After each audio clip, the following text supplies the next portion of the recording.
Let's slowly filter in here.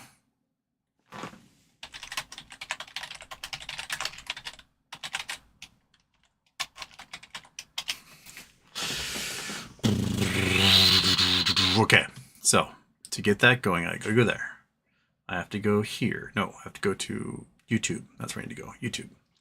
And then I go to YouTube Studio. And then I go to...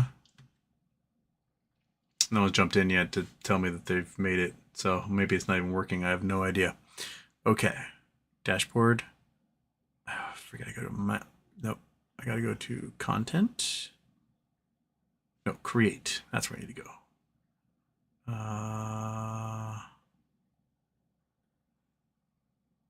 Live.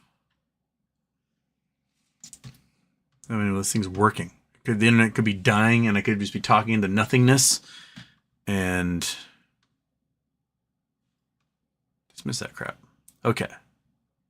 Streaming software. Options. A shareable link. Okay, it's going. View on YouTube? No. Live replay, live no. How do I always forget how to get to this stupid filter, live stream, dashboard, comments. No. Is that what I want? No. Undo changes, save, copyright, view in, oh, for crying out loud. Is this thing even working? Refresh chat. Ah, there it is, the chat. Okay, the chat arrived. Sorry, I'm trying to get my other side up here so that I can... Okay. All right.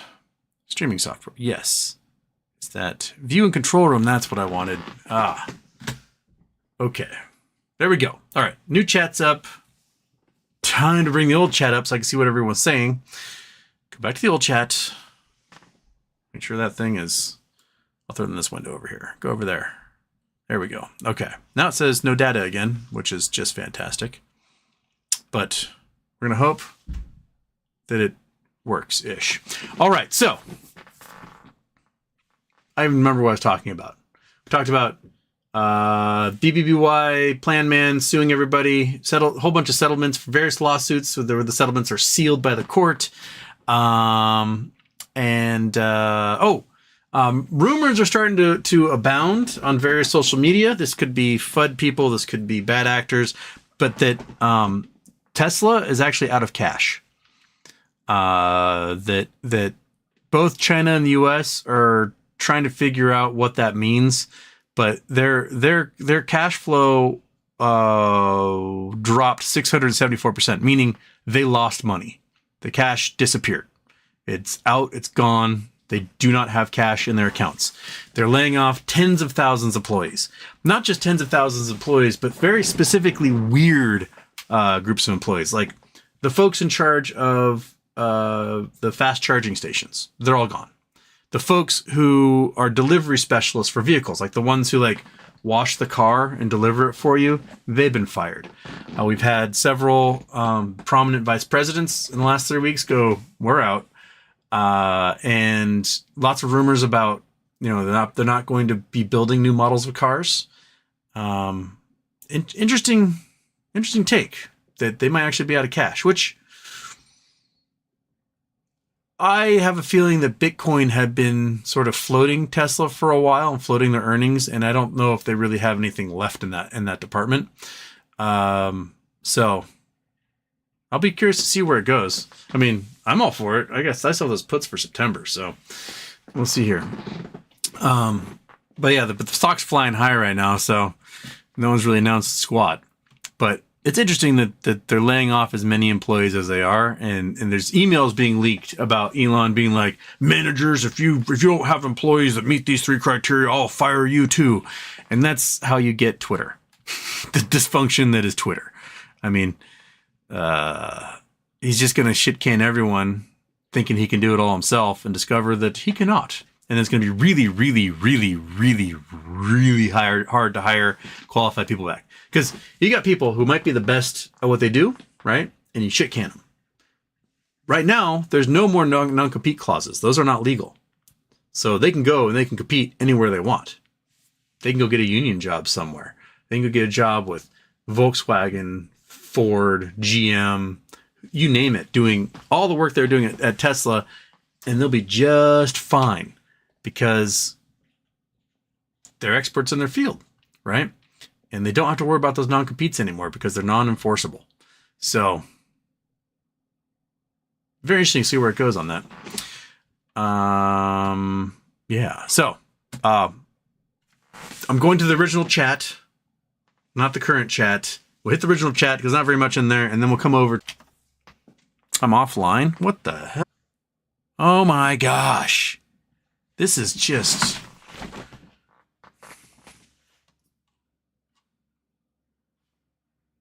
Excellent connection. Okay, now it says excellent connection. Now everything's fine. Everything's excellent. Yeah, Mariners lost 5-2. All right, everything's fine apparently in the internet world. It's okay. We're excellent connection now. Take a swig of water, punch a wall probably at this point. Rename myself Kyle. Oh, you know what we have to do before we do more chatting and before the internet craps out on us? We have to do a raffle. We've got 2 names we're raffling because we've got 2 50-cent wish items to give away because we raised $1,580 yesterday. So let's raffle some crap, right? All right, Google Earth, we don't need you. Chrome, we do need you. There we go. Okay. We have all these names right here. Big list of all the names. Shabam. Click it. I'm going to copy all of them. And then I'm going, I didn't mean to do that. Look at the score and I left my random name picker. We're going to put all the names in here. Control V. Bam. And we got to delete. Ooh. Here we go. Okay. So got all of our names. You guys ready? We got to draw 2 of them. And those 2 names will then have a second raffle for which item they get. Drum roll, please. Brrr, doing. Yada, yada, yada, yada, yada, yada, yada, yada, yada, yada, yada. Bing! Dmitry Maximoff. Woo! Dmitry. Okay, we got Dmitry. We put a big old circle around Dmitry's name here. Where were you, Dmitry? You were on this side. Dmitry Maximoff. Boom! The little guy coming in. Okay, we got a second one. Oh, I got to remove his name. Yes, remove his name from the list. And go. Go. Who's it gonna be? Josh Pet Pals, Tennessee. Bam. Man. All right. We got 2 names on this one. Let's get ourselves back to Big Houston. I'm a mess today, guys. The internet's a mess. I'm a mess. Got a cool shirt on, at least. Monkey's sleepy dog. Sleepy dog.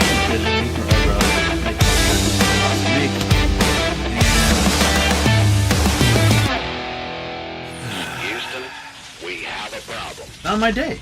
It is not my day. It is not my day. But you know what? This shirt is so smooth. It feels so good. Okay, turn off the stupid After Dark, you dummy. There we go. Okay. All right. Got the numbers in here. I'm gonna knock them down. Pull out 1. Come on, I see 1. Wait, there we go. It is number 12. Number 12. This will be Dmitry Maximoff is number 12. So let me write that down. Dmitry Maximoff. Number 12. And Josh Pet Pals, Tennessee, you're going to be number 19. Lucky number 19 for Josh Pet Pals, Tennessee. All right, Dimitri, Josh, you guys send me your shipping addresses, and I will send you your packages. So it's 12 and 19. 12 and 19. Okay. That's 14, 15, 19 with a little guy. 12. Number 12. Oh, two little guys. Two little guys. Oh, boy. What are they? We got two little guys here. Number 19, number 12. They're very light. I honestly can't tell what that is. It is a shape that is unfamiliar to me. And this one feels like it's wrapped in a cardboard sleeve. It's a little pinch heavier. I have no idea what this is. Feels like maybe like a wallet? I don't know. But anyway, regardless, 12 and 19, Josh and Dimitri, your winners. Okay, I think we had 19 originally. This will be, it was 3, 5, so we got 14 left. 14 items left in the 50-cent wish zone. Monkey is thinking snuggies. You guys was crinkling bags, wasn't I? Oh, yeah, it's not. So suck it, dog. All right. Is it? It might be nuggies. I don't know. We'll find out. Okay. I'm discombobulated because the show shut off. Internet's working terribly. Double introed. Forgetting what I'm doing. So let's just head on over to the old chat again. J-Dog, Go Mariners, Jesse, FINRA Fraud, Justice for MMTLP shareholders, bingo, Kevin Rayonen, happy birthday, Houston. You see the post about the Plan Man filing lawsuits? Yes, I did. Sexy.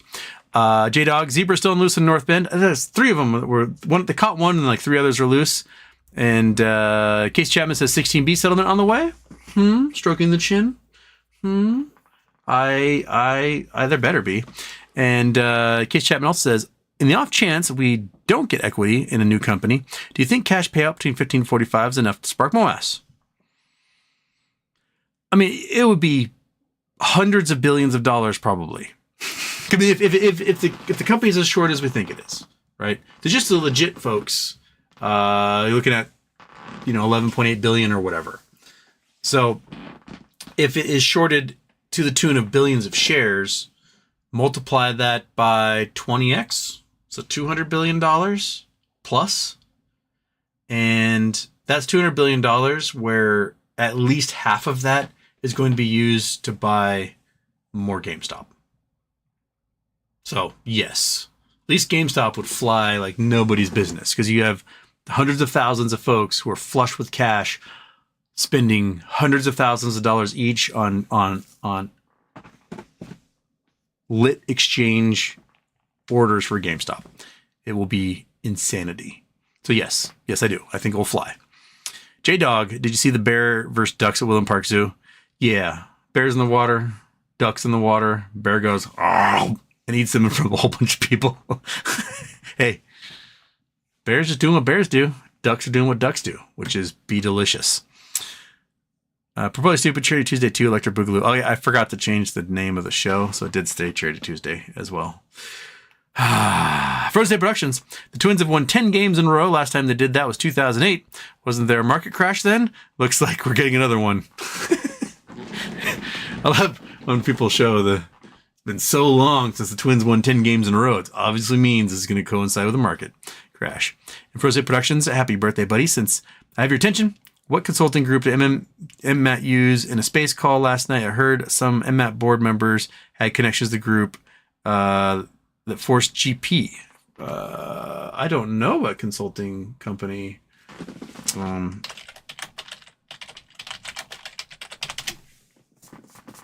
I have no idea. If anyone knows, throw in the chat. I have no clue what to search for on that one. Says before, will another stream? Hell yeah. Well, you got a stream, and then that one died, so you got another stream after that. So you got 2 streams. One that's about a minute long, and I'm gray and max headrooming, and one that hopefully lasts longer than that. Barry's Bit 23rd, happy birthday. you 23rd in the chat? No, you weren't. You were like 1, 2, 3, 4, 5, 6, 7, 8, 9, 10. You're 11th, my man. JL 2023. Nobody tell Houston it's Wednesday. I found out the hard way. Frozen date. If you received the wormhole diagram I sent you on Blue Sky, it's from the Hubble Space Telescope page on Facebook. Doesn't make sense. Wormhole.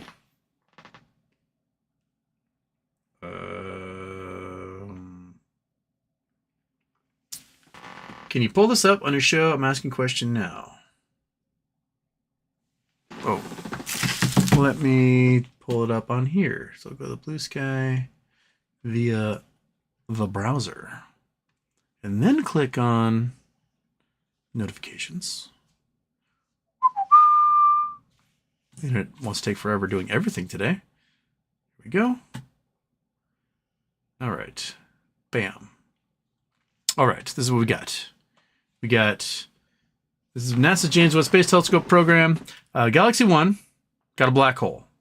Galaxy 2 has a white hole, and this is how space-time is folded, and the wormhole is the connection between the two. It's the simplest way to understand the structure of wormhole Einstein-Rosen bridge. Yes, the problem is we have never seen a white hole. That's the problem, is that we've never seen a white hole anywhere. So, we don't know. Basically, the idea is that everything gets crunched down into a singularity. That singularity is a rip in space-time because it's infinitely dense. And that rip in space-time forces that material to go somewhere else. And that somewhere else is a white hole in another galaxy, somewhere else in the universe. We've never seen one. So in Star Trek, a wormhole is just a weird anomaly that allows you to get around different spots inside your own galaxy, but never to another galaxy. It'd be pretty crazy to go to another galaxy. It'd be pretty terrifying. Like, hey, I went through the wormhole. Now I'm, 17 million light years away from home, and that's it. We're now in this galaxy, probably forever. Of course, you have to get squished down to an infinitely small mass to pop out the other side, so that also would suck. But yeah, that's as well as I can explain that. Jason Blackwell, Houston. I asked Siri, why am I single? And the bitch activated the front camera.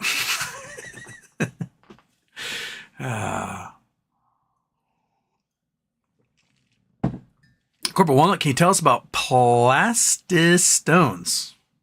Plastistones, maybe?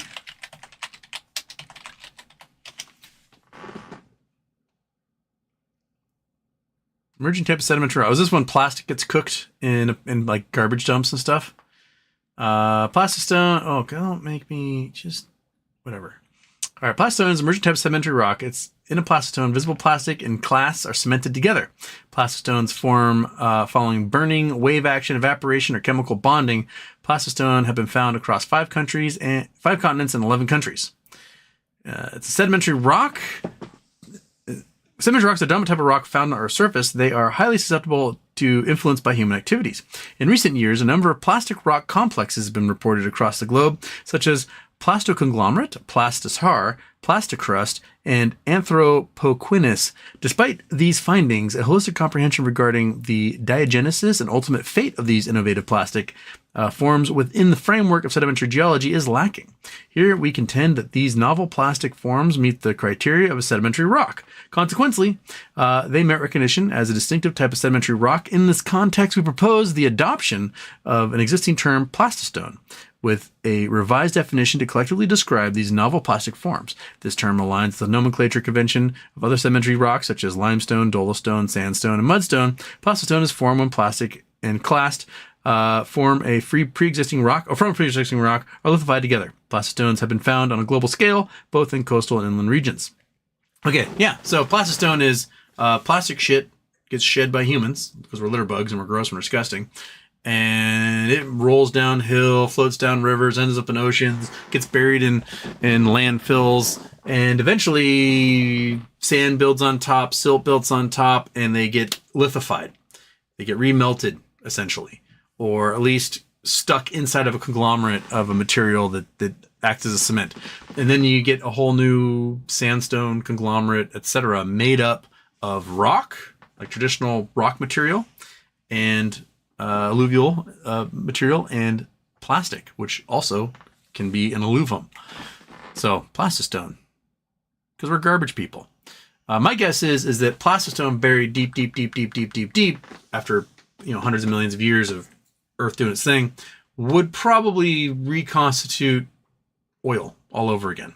Probably get baked into oil, and then you could tap it, and you can run your Harleys and your Cat 9 tractors and your Hyundai Sonatas on that material millions of years from now. And Frozen State Productions, what do you know about Plan MA going after HBC? Sounds like there's a fraud at hand in BBBY, which we all suspected. Does this delay or quicken any payout? Well, it looked like the HBC one was settled already. That's what I saw in the email, that it was settled and sealed. So something happened there, and I have no idea why he'd be going after HBC, because HBC seemed like they were throwing a lifeline to Bed Bath & Beyond towards the end there. I may need to, if it ever gets unsealed, I would like to read what the complaints were about that. And Frozen State Productions, by the way, in that X Space I was in last night with the CEO, a Canadian nickel company, MMAT, was brought up. Regulators, politicians, and Bruno started talking shit. And my ex replies, "This wasn't BBY chat." Oh, word. John Castro, it's Wednesday. Is it May already? It is May today. It is May 1st. My GameStop wallet value is 0, but has my Ethereum coins in it. Weird. What's up with that? I thought they got rid of the wallet. So if you still have it, weird. Try to move things, I guess. James Danker, nice to see Shiny Houston. I am shiny. Jimmy D's sexy. See? I knew Jimmy D would like this. It's got a hog wire. I'm wearing gray sweatpants. It's right up Jimmy D's alley right there. Confidence and Homer. Is that Virtue guy still blowing up over BBY? That would be a metric as to what is going on. Yeah. And that's where I started freezing. Lone Wolf said, love to live up my account. E-Trade account, see $160,000 in it. I would too. So my God, the nub. Not even the PS1 version of Houston could stop the stuttering. And digitizing, and that's when I died. Okay, so we get rid of this one. And we bring up the new chat. And there we go. Okay. All right. And Fred Jones did some lurker fishing. Oats with Goats, Fer Garcia, David Horrigan, Critchy Chris, Robert Plancona, and Keegan Murphy. No. Keegan Murphy didn't get one. Keegan Murphy's just saying woohoo, Fred. We got a couple. I know Oats with Goats. I know Fer Garcia. I know Critchy Chris. But Robert and David are lurkers. Lurkers have been fished out of the sea. Good job, Fred Jones. Nice. Okay. That was the Plastistones one. Purportedly Stupid was first on this version. Since 54 got all that in one shirt today. Yes.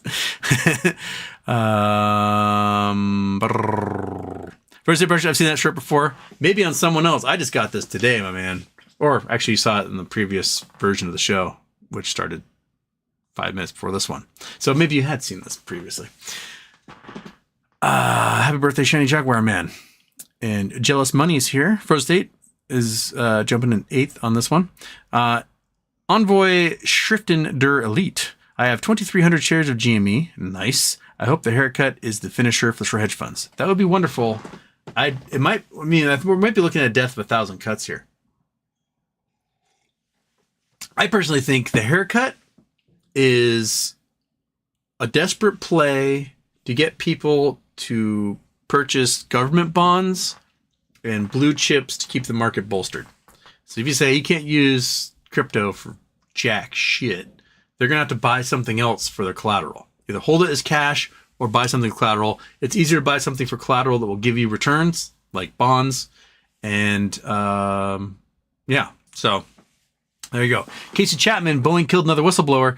Yeah, the whistleblower for Spirit Aerosystems, which was the subcontractor that did such a shitty job on all their parts that Boeing apparently had to like take him over. He was a legit whistleblower. He was a mechanical engineer and a quality control specialist, and he flagged all sorts of problems where they were drilling through composite parts you're not supposed to drill through. They were drilling way too many holes in things and tail sections and whatnot. And it resulted in a shutdown of the entire 737 assembly line, was what he discovered. And then they fired him. And so he was in the process of suing the federal government suing Boeing for firing him. Blah, I'm having a stroke apparently. And a couple weeks ago, he goes to the hospital having some issues, pneumonia, COVID, I don't know, gets MRSA while he's in the hospital and then dies. He was only 45. And from what I can tell, fairly active dude. I have no idea what his vaccination status was, if it was COVID, but I think the MRSA is what did him in. Right before he died, the doctors were looking at amputating his legs. So that's how bad the staph infection had gotten. It was just everywhere, I guess. So, yeah. And so it's amazing that two of these very outspoken quality control folks who are whistleblowers are now dead. People die. People get COVID. People get disease. They get MRSA. So, could be correlation. But still, it makes you go, I don't trust Boeing. That's what makes you do it. So,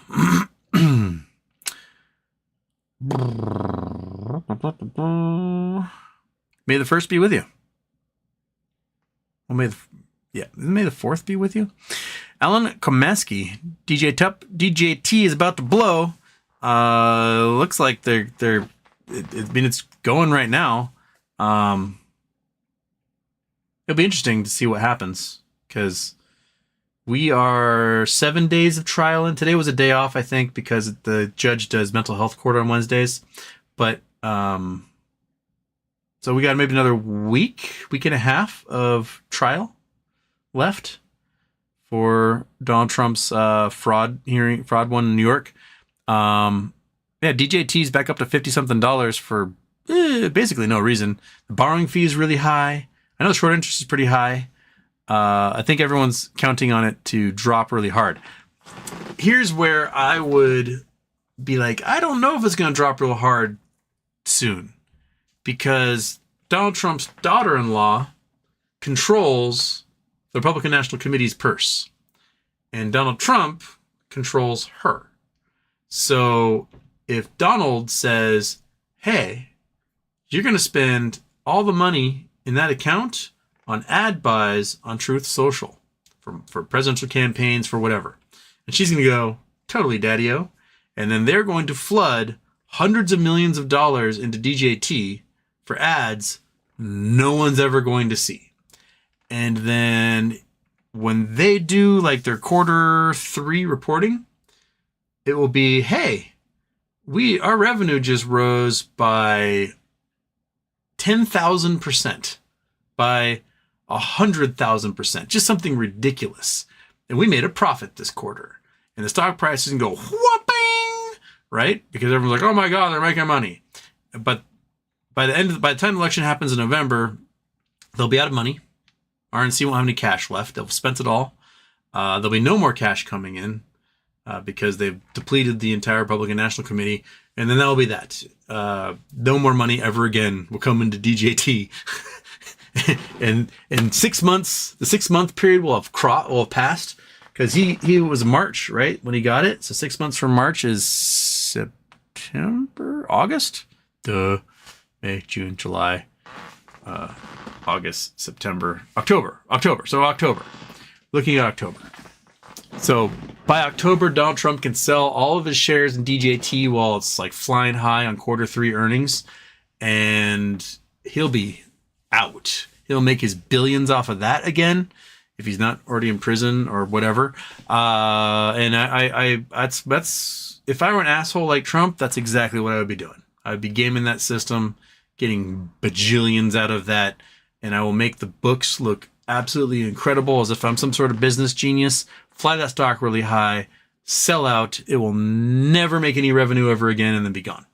So that's That's what I'm looking at for DJT at the moment. Or he goes to prison like 2 weeks from now, and they seize everything, and that's that. So one or the other. But he has fallen asleep 5 of 7 days in court, and apparently is farting like crazy. He has like no control over his bowels. I read a whole article about how people in the courtroom are just like getting stunk out like crazy. He's just like a fart machine. He keeps falling asleep and just cold ripping farts the entire time. The Cheese Houston thoughts on RFK Jr. Also talk more Bed Bath. Well, RFK Jr. I don't like him as a human being. I don't trust him, and I think he's really bad at what he does. Those are my opinions on RFK Jr. Some of you may like him, but my original problems with RFK go back to 40 years ago when he was a junkie. He was straight up heroin addict, junkie, bad dude. I understand it. Lots of trauma in his life. You grew up rich, but your parents get murdered, and things can happen to you. I totally get that. And you do stuff when you're on drugs that you may not normally do other times in your life. The problem is that when you sober up, part of being sober is making amends for the shit you did when you were high and not in your right mind. And as far as I can tell, RFK Jr. has never done that. He shared needles, got Hep C, gave his wife Hep C then. His wife had her own problems, alcoholism and whatnot. And then he cheated on her loads of times. And then his wife found out that he had cheated on her with like 37 different women. And she, of course, was like freaking out. And he was like, hey, babe, kill yourself. And then she killed herself. That is horrible. That is what the worst people you've ever encountered in your life behave like. And I get it. He was on lots of drugs. He wasn't in his right mind. But now that he's not shooting up heroin 10 times a day, he's still shown zero remorse for the fact that he told his wife to kill herself and then she killed herself. That stuff is messed up. So we leave that. We leave the fact that we could possibly have a junkie who essentially coaxed his wife into killing herself as president. Way to go, America. We go to modern day, where he is an anti-vax grifter. He's vaccinated. His wife is vaccinated. Their kids are vaccinated for everything. They had holiday parties where they required their guests to be vaccinated against COVID. On top of that, he's made his entire nut telling people, don't get vaccinated. He's a hypocrite. He sees where the money is, and the money is in selling grifts to people to enforce their anti-vax ideas, and then getting paid to show up to give talks about how crappy vaccines are and how evil they are, when he himself is fully benefited from that. And his policies are just dumb. They're just so dumb. His whole family is like against him. Wife's against him. Kids probably won't vote for him. Cousins, aunts, uncles, you name it. Siblings, they're all like, no, this guy sucks. And they don't want to vote for him. And you don't find that very often in politicians, where like the whole family's like, no.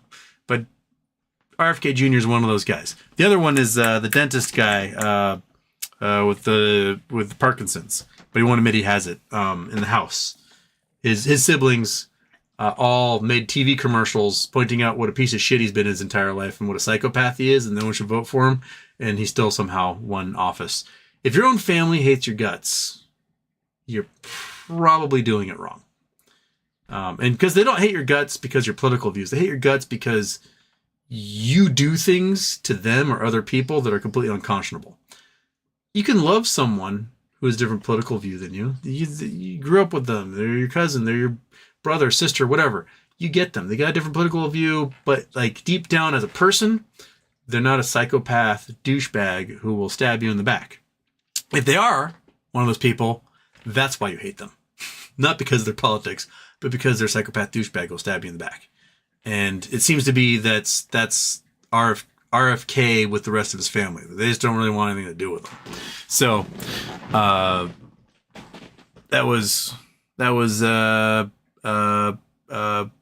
my RFK thing. I'll talk more Bed Bath. I don't know too much more because right before I went live is when I saw all the stuff about Goldberg suing the board. Yeah, the board's getting sued. The former board members who failed their fiduciary duty, who are behind the $11.8 billion in stock buybacks that led to them going bankrupt. I mean, think about this. You're Mark Tritton. You're the CEO of Bed Bath & Beyond. You have $1 billion cash at your disposal. You got a company that's like not quite making profit the way it should. Like, you know, you're being told you got to close down some stores. You end up closing 20% of your stores and losing 19% of your revenue almost immediately. And you've got vendors that aren't getting paid, so they're not delivering products to your store. Instead of using that $1 billion to buy goods to sell in your store to make money, you go, I know what we're going to do. $1 billion of stock buybacks. That's what we're going to do. And then you do the $1 billion stock buybacks. You're like, hey, we're out of money. That's it. Time for bankruptcy court. That is a definite sign of failure of fiduciary duty on the part of the CEO and the board members who backed that play. You have to be the shittiest CEO in the entire world to think that's how we're going to get this done. And that's why Ryan Cohen basically got him kicked out and replaced him with Sue Gov. And but by then it was too late because the ball already been set into motion for those stock buybacks, and they did it. So there was still a majority against Cohen. Cohen only had 2 board members and the CEO at that point. And there was like 7 more board members that were from the old guard who supported that. So yeah, sue the shit out of them by all means. Sue them, sue whoever bank underwrote the whole thing, sue those guys too, sue them all, get your money back, get a giant settlement, and roll with it. As far as tying up all the tax stuff, I think Orange County was the last of the outstanding tax bills for bankruptcy. So that's done. Don't have to worry about that anymore. That's all settled. Yeah. So I don't have any other Bed Bath news. Do you have anything? No? Just a adorable little scratchy butt? That's what you got. Yes, you do. Oh, yeah. What we got? 9:15? We can do, huh? Yeah.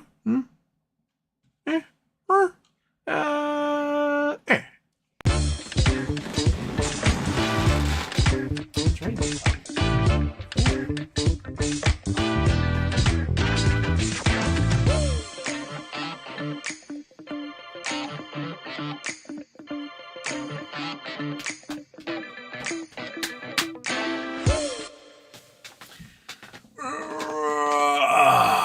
Which one shall we get? Ooh, was it some stinky beef strips? Stinky beef strips. Okay. Woo! What are 2 of these bad boys? How's that sound? 2 processed real stinky beef strips.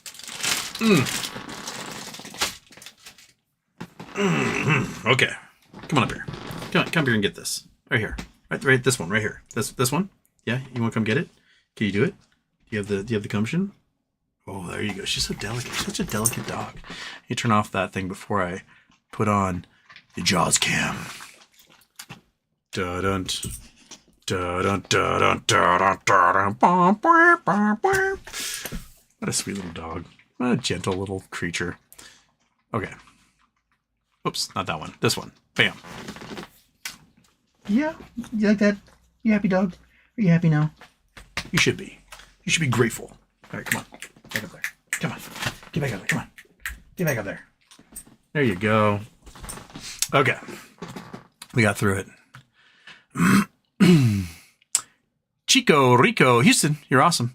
What would an average Houstonites portfolio look like? Example, Mehmet, Jimmy, however you want to look. The stuff I talk about on here, this is my degenerate gambling. This is my make a play, hope, cross fingers, hope it goes your way. The rest of my portfolio is my boring as shit retirement, which is, $200 every week, goes into these index funds and mutual funds, and I don't even look at it. It just goes in there without even me thinking about anything, and that's where it goes. And that's what that's if one of these plays, BBBY, GME, whatever, don't work out my way, that's how I'll retire when I'm 72, right? The stuff we talk about in here, this is how I want to retire like next week. Hasn't happened yet, but it's fun to talk about, and that's our entertainment expense. So I've got the stuff that goes into the IRA, the 401k, the stuff I just don't even think about, the retirement accounts, and then the things that I play with, my play money. Those are the plays here. So you can have your portfolio look however you want. But I do suggest you take a chunk and you put it in the slow and steady side in case, we are doing this forever and it doesn't work out our way. It's my mom's old hitchhiker analogy. When I was little, we'd go on these big long camping trips, like 5-6 years old. We'd leave for like 3 weeks and just drive down the Oregon coast and camp at all these spots and see America, right? And we'd always pass by hitchhikers. And when I first saw a hitchhiker, I was maybe 5 or 6 years old. And I was like, what's that? What's the deal with that person? She's like, oh, it's a hitchhiker. They stick their thumb out and they hope somebody will slow down and give them a ride so I don't have to walk. I was like, oh, okay, that makes sense. It's kind of like a free taxi. And then she's like, look, you can pick up hitchhikers if you want. Some people are weird. Hitchhikers have a high percentage of being real weird and kind of scary. And lots of, stories about people getting mugged by hitchhikers and whatever happened. But she's like, if you're going to pick them up, only pick up the ones who are walking. Don't pick up the ones who are just sitting there with their thumb out, fully expecting a ride. They can't expect a ride. They've got to have a plan B to get to where they're going, and that plan B better be their feet. So if you're going to pick any of hitchhikers, you pick up the ones who are walking. That's who you pick up. And as a kid, they're like, oh, that kind of makes sense to me. And ever since then, I have picked up hitchhikers quite a lot, and I never pick up the ones who are just sitting there demanding a ride. Like, no, dude, fuck you. You don't have a car. You better be walking in case no one picks you up. Because if no one picks you up, you're going to sit there forever and not to get where you're going. To me, I'm walking right now is what I throw out my index funds and mutual funds and just don't even think about. I throw that in there and that's my walking. And then my thumbs out for GME or BBBY or GMF or whatever to make their thing, and maybe one of these days one of them's gonna pick me up, and I'm gonna get to where I'm going, which is sleeping all day on a beach. So got to figure out some get there some way somehow.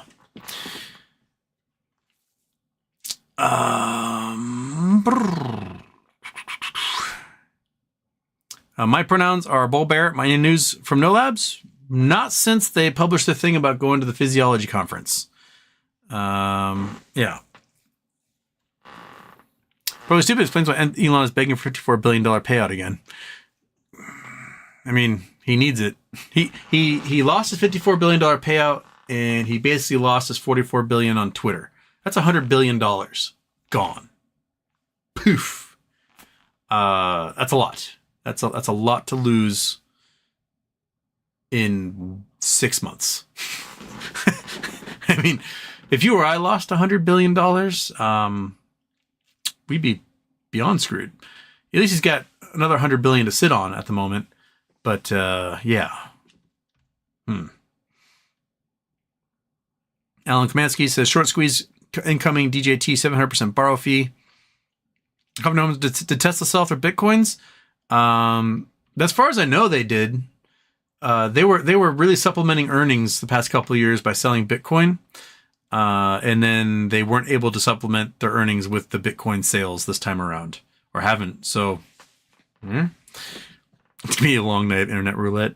Third stream? Maybe. Where are we? We're still got stream warning that the bit rate is really low.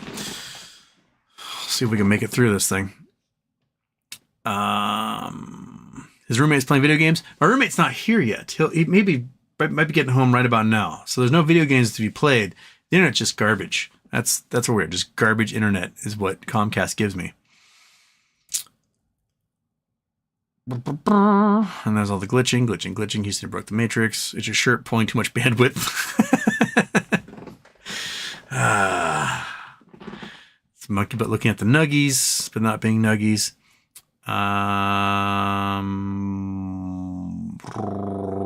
Coffee Dose of Homer, is New York Community Bank doing a reverse split?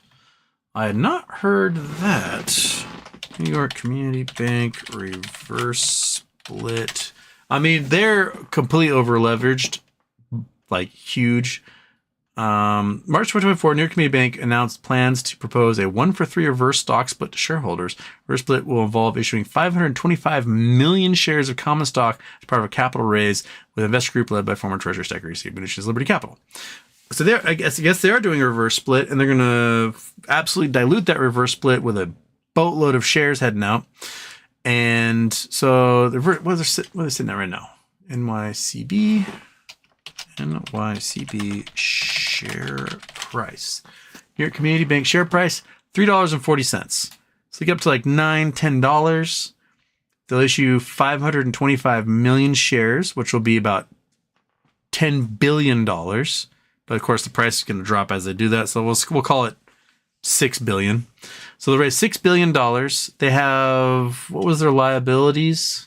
New York Community Bank assets, commercial real estate.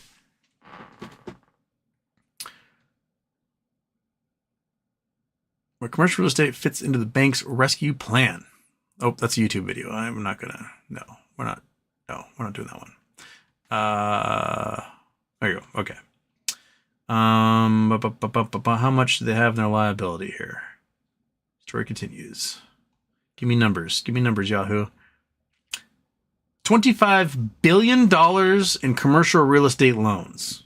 So those commercial real estate loans, the properties that they involve, if we're looking at the way properties have been selling, are worth probably about $5 billion, which means they're going to be $20 billion under the water. So Steve Mnuchin's idea of selling stock to make anywhere from $6 to $10 billion, that's probably not going to cover it. So they're going to be doomed regardless.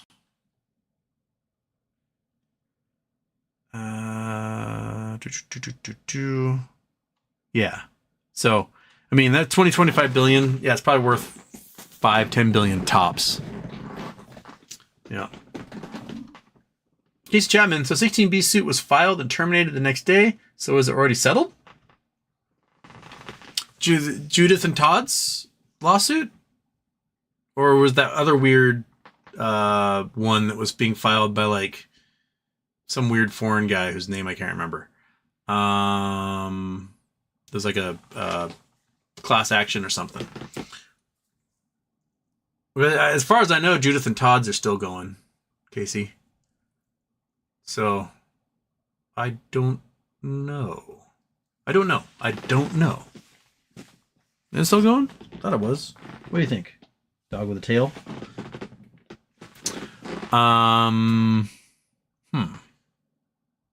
Yeah. Weird. Okay, where am I? Where's the NYBC? There it is. Okay. Ford ZZ9. Oh, crap. Then just reset. Gotta go up. Ford ZZ9. Do you think we are still on track? BBY and GME, my fingers are down to the bone. Yes. We've had an absolute deluge of good filings happening for about 2 weeks now. We had all of those filings for the subsidiaries come through for like change of control and shit. And that's, stroke them chins going, change of control. That would suggest somebody else now controls the company. We have the filings that let slip that there's two plans. There's a liquidation plan, which Goldberg's in charge of, and then there's a reorganization plan with a whole other plan administrator. We have no idea who that is.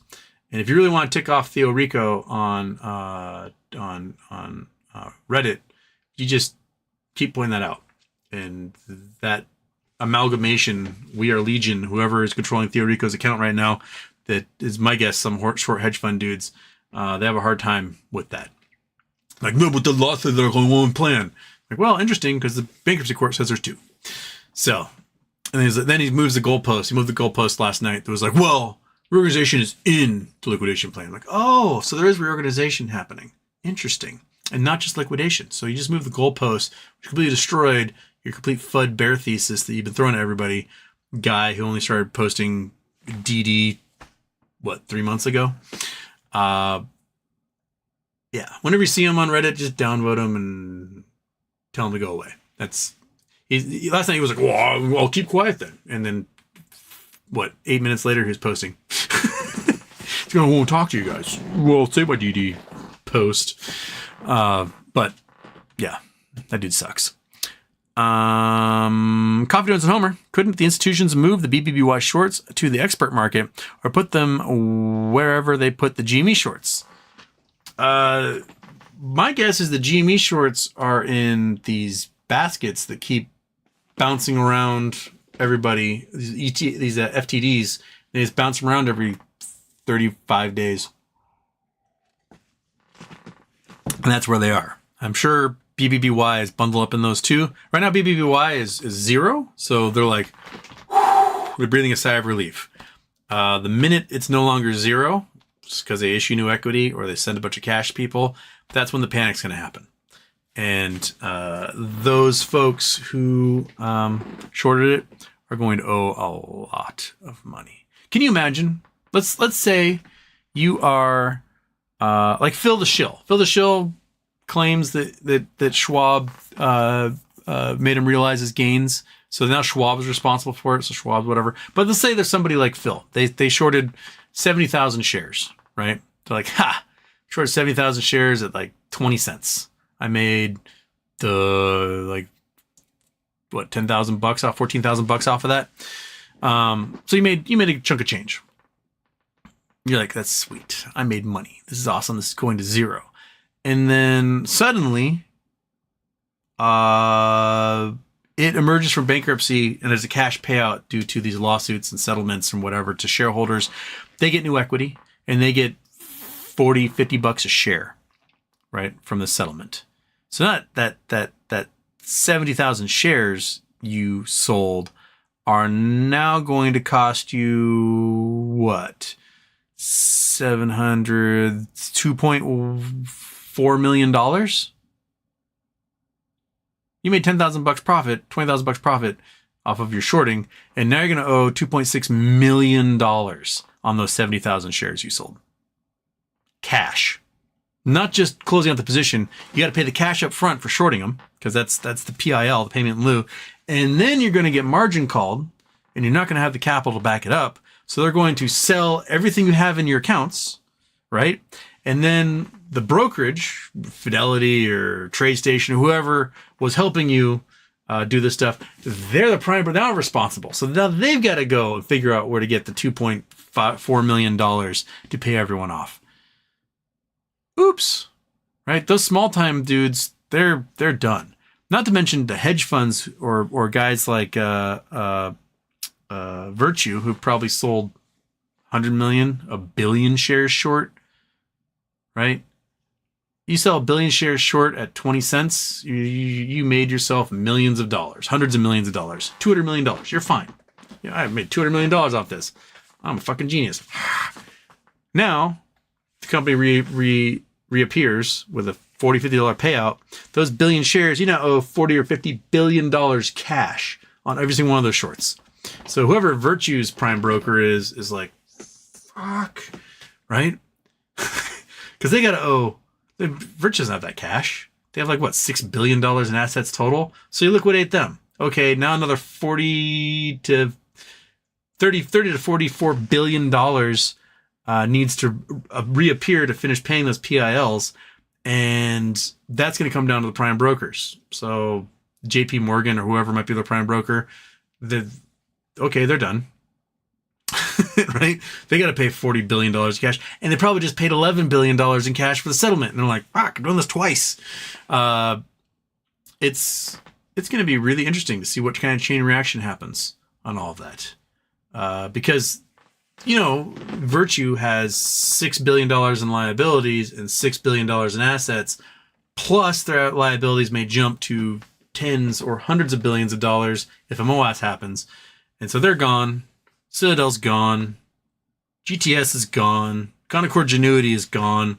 We have no market makers in the market suddenly, which means these other institutions who might benefit from this, index funds and stuff, who might make a fortune off of these things, they will have to open up market maker departments because we'll have no way to like make the markets work with our stupid system where we need market makers to make the markets work. So it's gonna be a clown show, and I'm here for it. Pretty excited. Are you?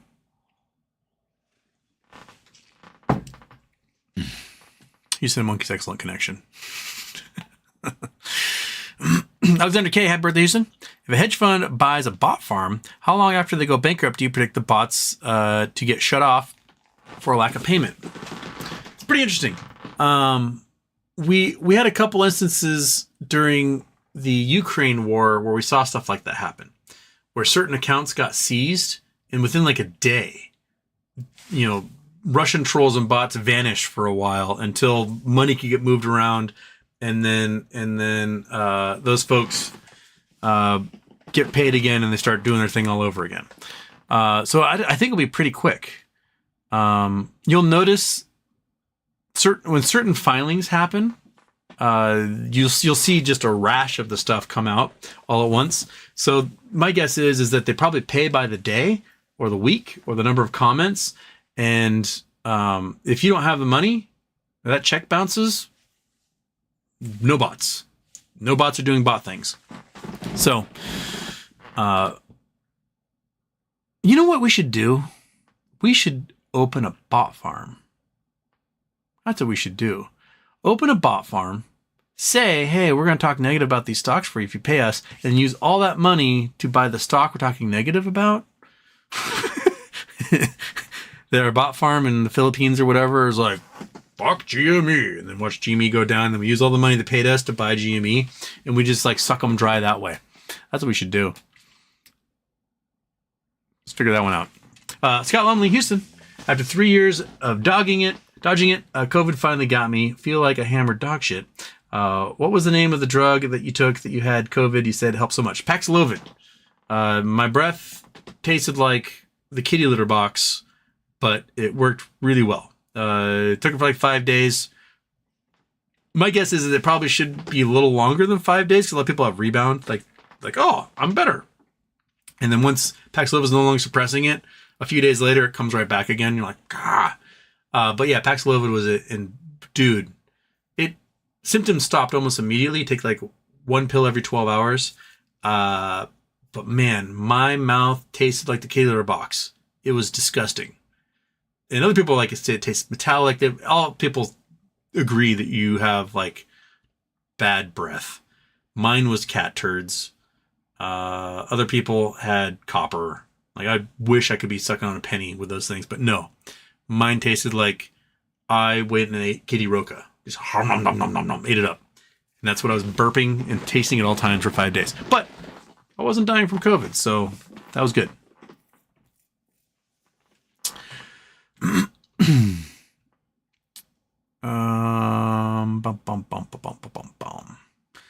Brendan Wells trying to say sup, but he says oop. Blah blah blah. Just finished up a 500-piece puzzle from the Dollar Tree.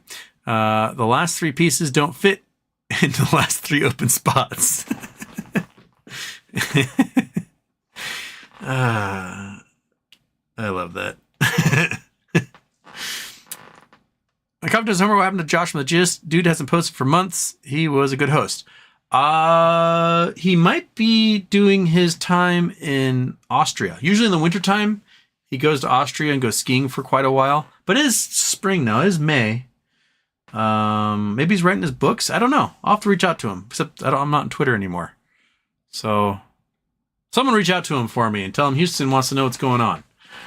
And we'll see that. I know he did a show with Scott Pollan back in December. So maybe he's just taking a break. Jiminius, Houston. I was just watching your Charity Tuesday vid, and wham, you're on again. Basically Inception here. We raised $1,580. So, hot damn. And D says, happy birthday, Houston.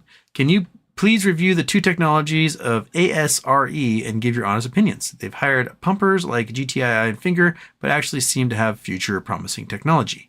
ASRE. I've never heard of them. ASRE.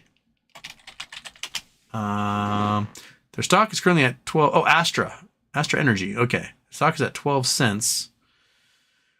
They have San Diego. They got 35 employees as of 2009. That's a while ago. Subsidiaries: Regreen Technologies, Astra Holcomb Energy Systems, Astra Energy Africa, SMC Limited.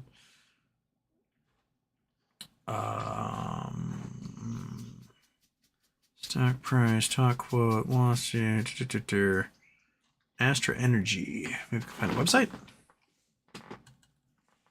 Astra Energy.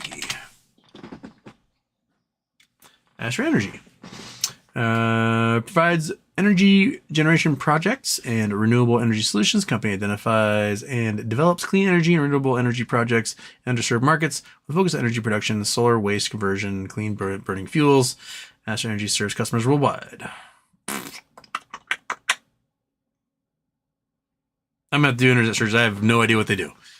I'm sure they do, like, they burn shit and they suck up the sun and make energy, but nothing is standing out with me exactly what they do. Real quick. 12 cents. So it's definitely cheap. Website looks okay. It's created with Wix. Their last shareholder update was back in 2020. Was February. All right. Looks like they do a lot of work in Africa. I'll check them out. I'll look them up. Jealous Money 9501. Ex-girlfriend told me I could never drive a car made of spaghetti. She should have seen her face when I drove straight pasta.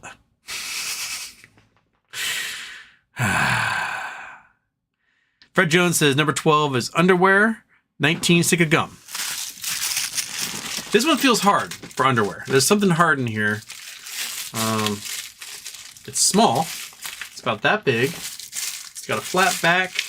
What feels like maybe a ridge on this side. Bottle opener, keychain. Doesn't feel sexy.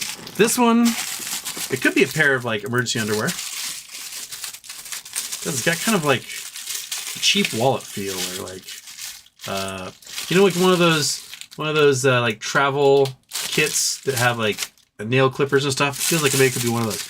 These definitely, I mean, they'll probably surprise us what's in them, but they do not feel as luxurious as the first two that went out. I don't know. What are you? What are they? I don't know. I don't know.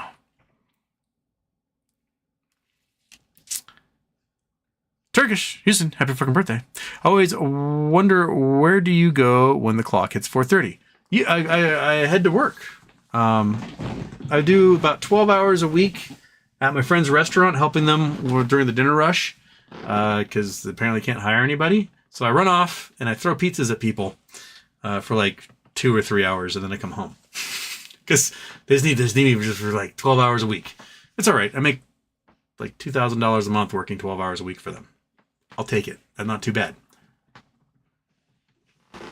That's where I head out when I run at 4:30. I gotta like put on my fancy work shirt, and then make sure my teeth are brushed and the dog is peed, and then hoof it and throw pizza at people. D loves extra intros. Well, you're welcome.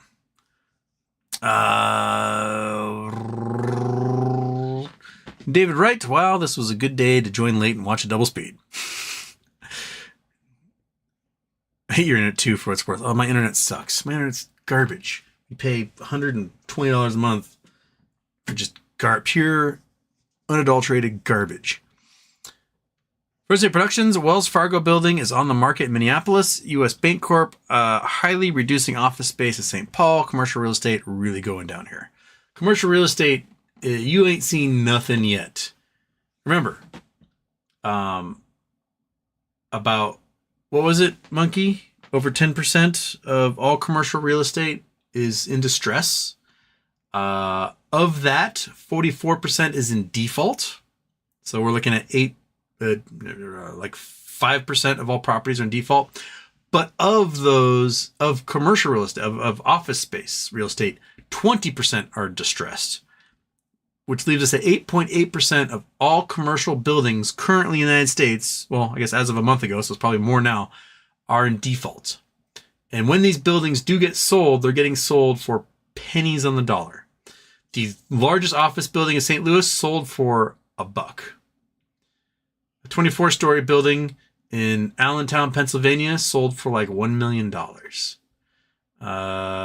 that giant building in New York City where that teachers fund gave up their share of the building for $1. They're like, fuck, we're out. We don't want to be owing anything on this. So they left. We visited that 10X page. Right now, you can get a 76,000 square foot, 14-story building in downtown Portland for less than a house. It's like $1.6 million. 76,000 square feet. $1.6 million. Not too shabby. Not too shabby. There's a new build.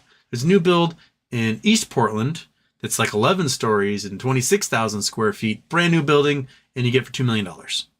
So commercial real estate is in a doom cycle like no one has seen. It's going to get worse, a lot worse. And because right now you got $1 trillion in corporate real estate where the bonds are coming due at some point this year. And the way commercial real estate works is, I want to buy this building, so I will use the building as collateral, just like you would a mortgage. And so I'm going to buy this office building. I'm going to do it. It's a $200 million office building. I'm going to take out a $200 million bond at 2% interest.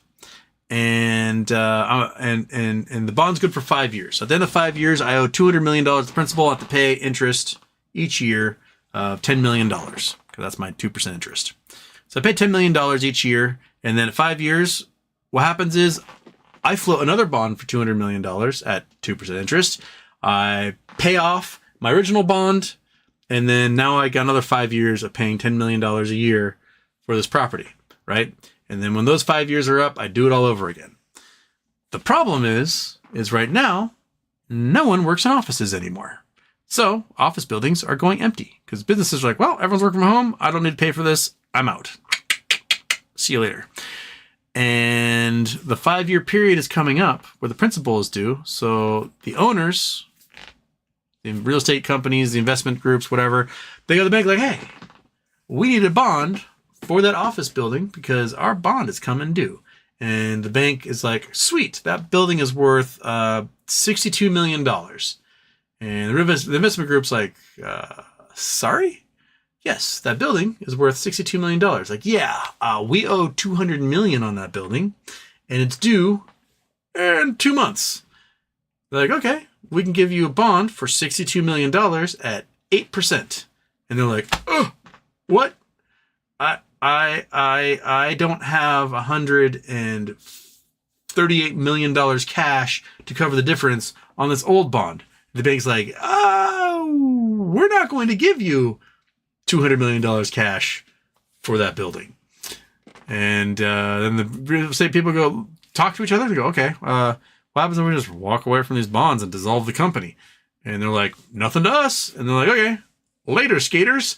And so they walk away. And the bank goes, fuck.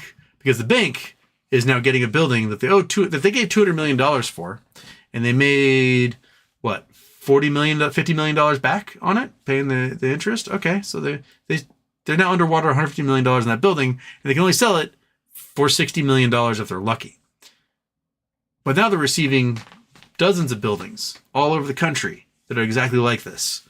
And the minute they start trying to turn this real estate over and sell it, the prices are going to drop even further, because now you're competing in a market where no one wants the real estate, and no one has the cash to buy the real estate. and you're going to flood the market with it. And you're going to basically have the commercial building equivalent of 2008 all over again. So, and it's going to doom every single solitary community bank and regional bank in the country, because they're the ones that usually pay for all this stuff. And they're going to be huge landowners, and then they're going to disappear, and the FDIC is going to have to seize them, and then we're going to have like 3 banks left in this entire country, and everyone's going to be, at those 3 banks. That's it. Treetop, Houston. Do you invest in biotech stocks? If so, do you have a method for finding the ones with the most promising upside? I have invested in them in the past, and it's been like 50-50 for me. The last one I invested in was Zenith Holdings. They had some sort of, I can't remember what the tech was. They had some sort of tech that apparently Pfizer is going to try and buy. It's been doing okay. I mean, I think I bought it at like 10 cents and it's sitting at 25 cents right now. It's in my Schwab account. Let's see here. Where are you, Zenith? I have like a couple thousand shares of it, and I have not even paid attention recently. Okay, Schwab. Oh,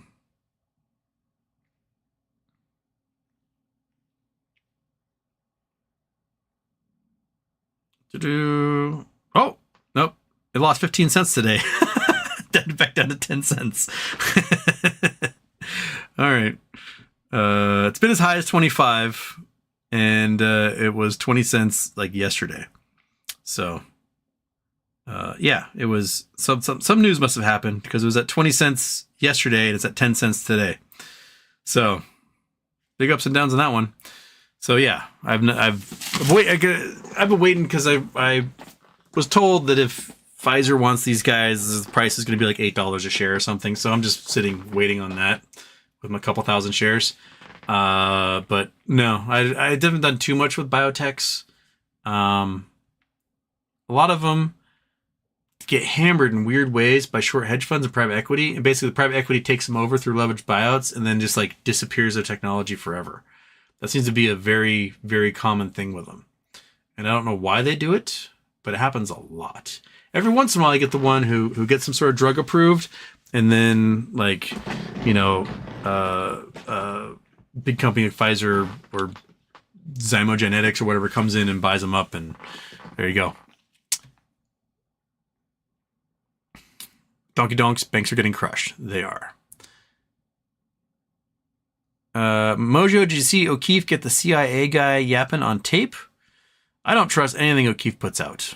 So, I've not seen it, but I don't trust a single thing that guy does. He claimed he had some sort of Pfizer dude yakking on tape, and then the Pfizer guy like freaks out on video, and it turns out that dude didn't have the job he claimed at Pfizer. Like, he had just finished college in like 2020 and somehow claimed he was a vice president by 2021. That is not how it works at a big biotech like that. So I don't really trust much of what he does. Shane E has got coordinates, and verifying it is not South Africa. Boom. Okay. Go back to Google Earth. We can go to Google Earth. We can Google Earth it all day long. We can clickety clack, and where are we going? We're going to go slap down in, I have no idea where we are. Florida? Is that where we ended up? I was not paying attention. Where am I? Oh, I'm not in Florida. That's hills. Where the hell? I wasn't even looking where I was. We are in, Korea. Okay. We're in Korea. We're on the coast of Korea. We're on the Korean Amalfi Coast. We have ourselves, I don't know what that is. Where are you? Temple of some kind. Okay, we got a temple. Should we put a little dude down here? Can a little dude come down here? Will he see anything? No. What are you? You are a whole ancient village. Let's see what pops up for you folks. Takes a second always. There we go. It's gonna come. Yeah, it's a diagram. It's like a model of an ancient Korean village. Okay, so most of it's a museum or something where we are. We have a little shrine here. We got some oxen. It's like a little model of this little Korean village. Interesting. Okay, back to Google Earth. Exit ground view. Do we have more photographs than that? What am I looking at? What the hell am I looking at? There's Shane E. Looks like some sort of touristy thing. We got a little port, a little fishing port. Tiny little town. Itty bitty little town. Looks like it must be a museum of some kind. Gorgeous coastline, though. Lots of smashy waves. Got a cool tunnel right there. Bam. Toilet. Pictures of rocks. All right. I mean, it's a place. It exists. It is in Korea. There's that little town.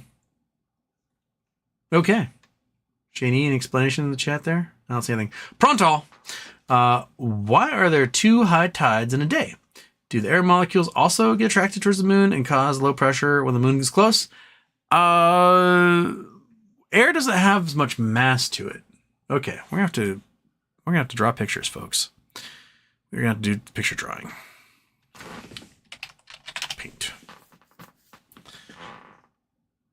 Oh, you bastard. There we go. All right. Here. Oops, nope. Come on. Come on. Come. There we go. Okay. Scene. Turn off the Google Earth. Turn you off. Turn off the Chrome. Turn you off. Come on, turn off. We got to turn on the paint. There it is. All right. Oh, the paint needs to be bigger than that. That is not big enough. All right. Okay. Whoa. All right. So what we have is I need bigger lines. Come on, give me the sizes. Take that guy. All right, we got a moon. There's a moon. And actually, you know what we can do? One sec. Let's make them circles. Why don't we make them circles? We have the technology to make circles here. So go back. Make a circle. There's a moon. There's an Earth. Okay. So what you see from the tides is all right, I'm gonna do blue. Nope. You still need to do black. Okay. Now I'm gonna do blue. Do circle again. See if I can oblate. And there we go. So second circle represents the tides. The Earth rotates, right? And the tides are being pulled towards the moon. What's happening is that the Earth's actually being stretched because, okay, I'm going to do lines. Yeah. So, one sec. Let me actually, no, not that. Select. That's what I want. I want the moon to be, okay, moon's there. Moon's pulling, actually moon's a little further away. Moon's 400,000 miles away. So, or 250,000 miles away. So moon's out there. Okay. What we have is make it red? Yeah. We have really, really, really, really, really strong gravity close to, come on,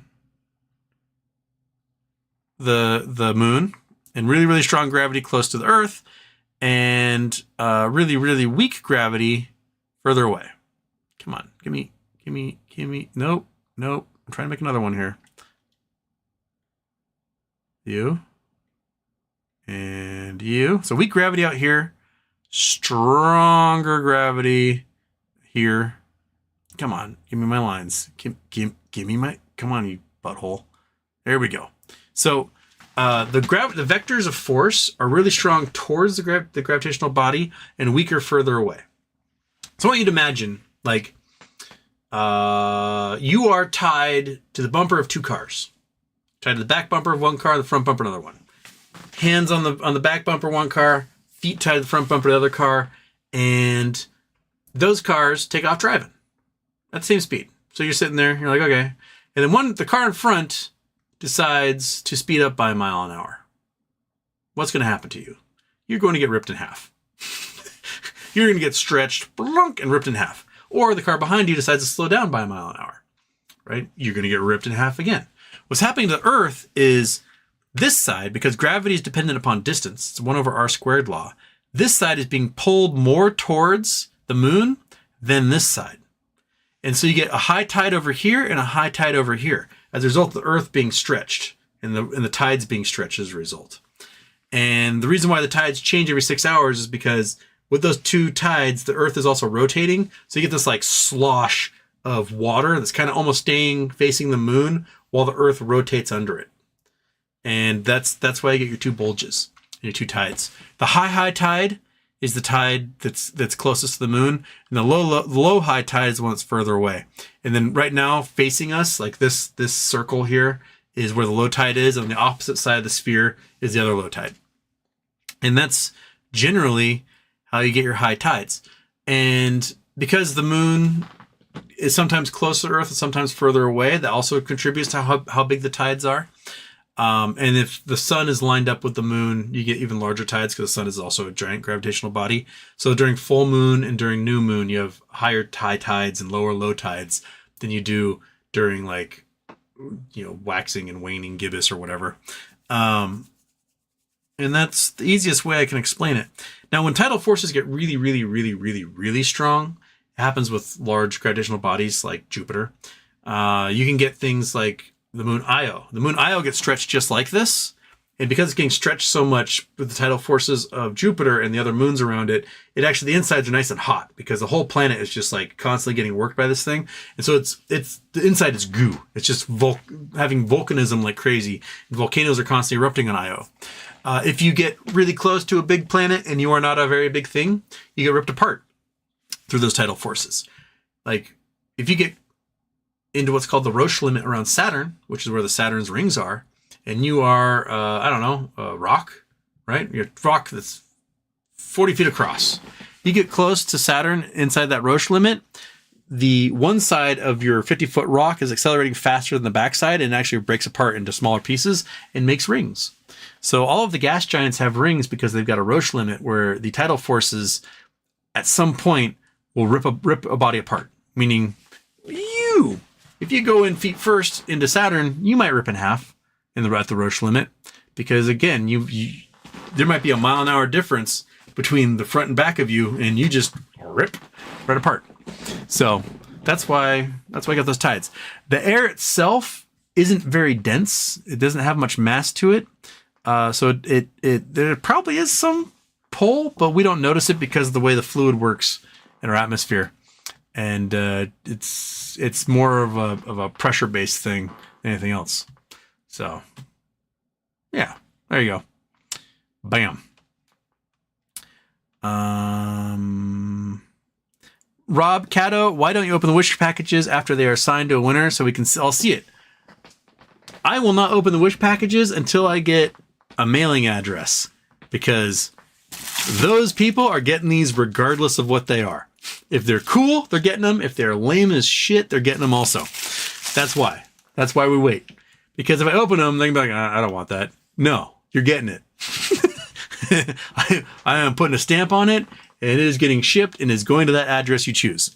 So that's the way it works. That's why we won't open it until I get their addresses. So, gentlemen, you send me those addresses. Let me see here. Do we get one? Not yet. So you can, I know I got Just Pet Pals on Facebook, so you can send that to me there. And Dmitry Maximov, hit me up on Reddit or something or some other way and give me your address and we will open that sucker. I don't know if you're ever up, you might be East Coaster, you might not be up for late nights. So someone tell him the Dmitry Maximov one. Vernalk, 2 Boeing whistleblowers dying one after another. Perfectly normal. Totally normal. Anna, do you think B-Big will ever recover or is it dead? It's dead.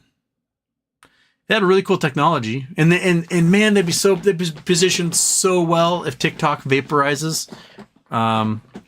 If ByteDance is like, no, we're not going to sell it, and they just delete it from the U.S. markets, they had the technology for the short form video format that was delicious, and the board destroyed it by being weirdos. And half of them are going to prison for fake elector crap anyway, and the CEO is going to prison for his garbage with Movie Pass and that entire sham that he created. So they were bad people. They were terrible, terrible, terrible, terrible people. And I don't know what kind of recovery we can get. My guess is that in receivership, those board members should get the crap suit out of them. And that may be what we get out of it. But the technology has essentially been lost and ruined because everyone's lost their jobs. And there you go. Darren Saunders' Goldberg lawsuit versus HBC was raised and settled in the same day. Interesting. Corporate Walnut Pulte said, we are waiting on James Hunter, and the DK Butterfly versus HBC lawsuit is James Hunter. Okay. But then it was settled. Thief 88 had birthday soon. What would happen if a gigantic, the size of a galaxy object, would suddenly teleport from one part of the galaxy to another? What would its mass do to the fabric of space? Well, it would definitely dimple the fabric of space instantaneously, causing crazy ripples to happen. Our detectors, our gravitational wave detectors, would go bonkers. It'd be just like dropping a rock in water, right? Just like boom, boom, boom. Huge ripples would be happening. You would have problems where, like, let's say you have a trampoline. You have a trampoline, right? You have a trampoline. You've got some like golf balls, tennis balls, cue balls, little bouncy balls, little ball bearings, there's little balls everywhere. And all of a sudden you dropped a medicine ball blunk on the trampoline out of nowhere. What happens to those balls? They bounce all over the place and do weird things, and then they roll towards where the heavy ball is. That's exactly what happens. My guess is if you dropped a giant galaxy, you just somehow had technology to teleport something the size of Andromeda or Milky Way and then put it somewhere else in the universe, it would cause chaos amongst the gravitational systems of any objects near that, and then those things would start to gravitate towards that large object. They bounce all over the place and then go get sucked right back in. That's what I think would happen. If it left, right? It's like you got all those balls, right, in the center of that trampoline, and you took that bowling ball or medicine ball and you just removed it. And all of a sudden it's going to spring back up and the balls are going to scatter. Some of them might start rolling towards each other again, but you're going to change the system dynamics of all the objects that were in that gravitational system by doing that.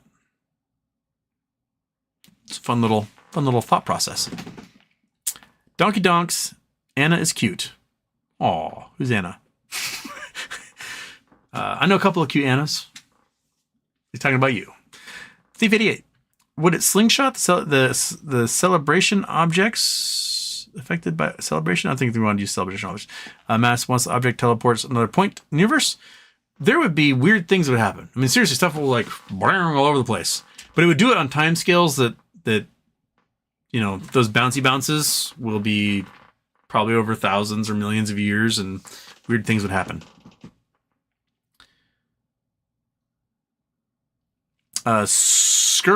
Scorpion 95. Any news on MMTLP? Nothing since they announced the sales of that Louisiana stuff, and then they filed an information gathering under Rule 200 in federal court in Dallas against TradeStation, saying, hey, we've got information that says you guys lent out way too many shares or allowed too much naked short selling to happen. We want to see your books, and under this rule, we're entitled to them because we might sue you for this. And TradeStation is going to have to hand over all of that information. And if it isn't compelling enough, the court's going to force them to do it. So we may know exactly what went on, at least at TradeStation. And if we know that happened at TradeStation, that gives them probable cause to do the same thing to other brokerages who operate in the same way. So they might be able to get the information from Fidelity and from E-Trade and from Schwab and everyone else.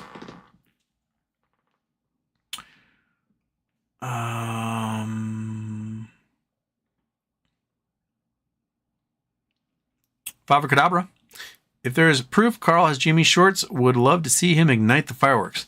Yeah, I think what Carl could do, because Carl, I thought when around the time that Ryan Cohen met with Carl for lunch, and they post that picture that's you see everywhere. Carl admitted he had like $700 million in GME shorts, and I talked about what Carl could do. Is Carl could buy up a boatload of options, right? Way more than $700 million worth of shares in those options. You could buy a boatload and then start buying shares. Lit exchange. He starts buying, $50 million share, $100 million in shares. The stock price would fly so fast that it'd push all of his options in the money, and then he could start triggering exercising those options, which would cause gamma squeeze to happen like crazy, right? Which caused the price to go even higher, and then exercise even more options, the price go higher. He could exercise, $10 billion in options in no time while taking care of his short position, paying that out at a screaming deal, because those options would be triggering at prices well below what he shorted at. And then he would make a ton of money off of the exercise options or cashing them out or whatever after that. And so he would make a $700 million profit on those things, and probably billions more with lots of shares getting exercised in those options. So you can trigger it for everybody that way. I say do it.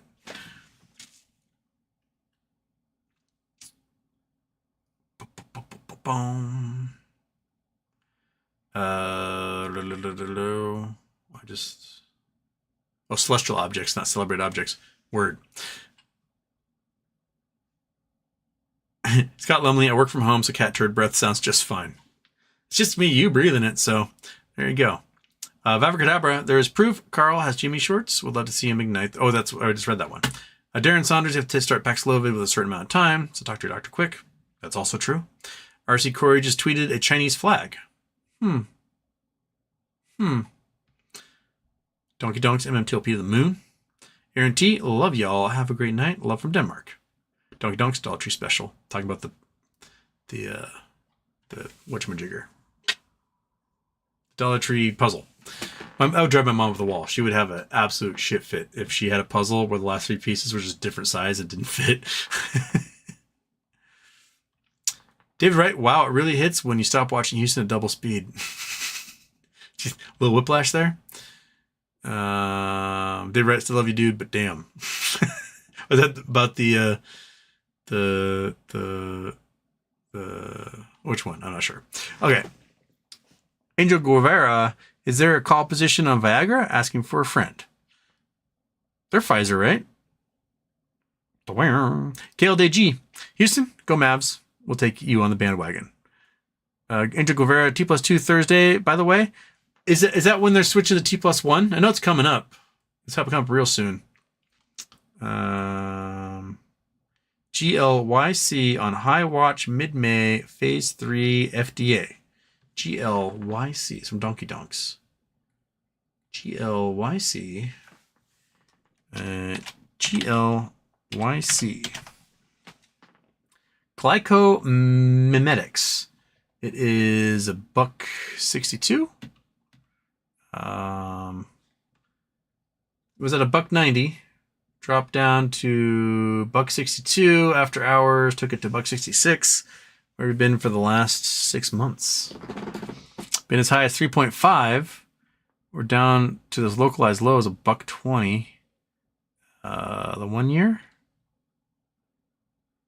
Well, $1.15 was the lowest.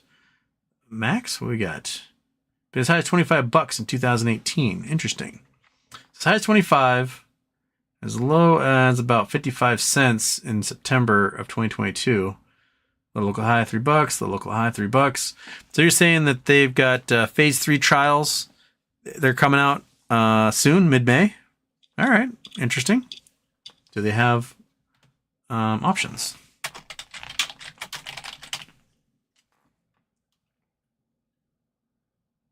They do have options. Interesting. So what if I were to get June calls? All right. Those are expensive options. $2 strike price, 65 cents. Dang. Those are really expensive options for how low they are. What if I go far away? If I go to December, we got 55 cents for 7.5. That's the only strike price they have for December. September? I got those. Price isn't much different for September. All right. I'm going to look them up a little more. Interesting. Vernok, was it T+1 delayed again? I'd gotten a notice from my broker saying it was happening. I'd not gotten a notice saying it was delayed. What's Chinese market doing at the moment? Chinese stock market. Shanghai Composite. What is it doing? It is down 0.26%. Not doing much. Kind of trading sideways. De nada. De nothing. Sincere 206.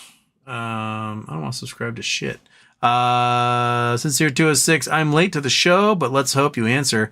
I have no BBY shares, but heavy GME. What are the chances RC leaves GME holders behind with new company, focus on bye baby, etc.? That much. He's not going to leave any of you guys behind. His goal is a new Berkshire Hathaway. A new Berkshire Hathaway is conglomerate, investment behemoth, and you build loyalty out of your investors by kicking ass and making them money. So I don't think he's going to leave anybody behind. Donkey Dunks, short hedge funds, short biotech stocks, and private equity don't want competition with their huge investment retirement money companies. That's probably makes as much sense as anything. Do you have anything to add, Monkey? We made it to the bottom of the chat. Congratulations to all of us for making it to the bottom of the chat. After 2 attempts for shows, lots of turning into max headroom and grayscaling. Monkey getting treats, wearing a fantastic shirt. This shirt is pure chaos. It is absolute chaos with a hog wire. That it? Are we done? I'm kind of hungry. Yeah, I made it almost 2 hours. That's great. That's three shows in a row. My voice is doing great. The air has been scrubbed by that air machine that I unboxed yesterday. It started out with color yellow for the thing, and now it's blue, which means the air is clean, so fantastic. Jay Geiser saw Fall Guy. Pretty good. Looked pretty good. And Donkey Donk says the name it under their big umbrella company, parent pads, etc. Yeah, exactly. Okay, I think it's a bit for me. I'm going to go cook some food. I just got really, really hungry. I'll see you guys Friday, probably daytime. Unless something weird happens tomorrow, then I'll jump on and be like, something weird happened. Let's talk about it. But I'm done. After Dark 1.0. Bing!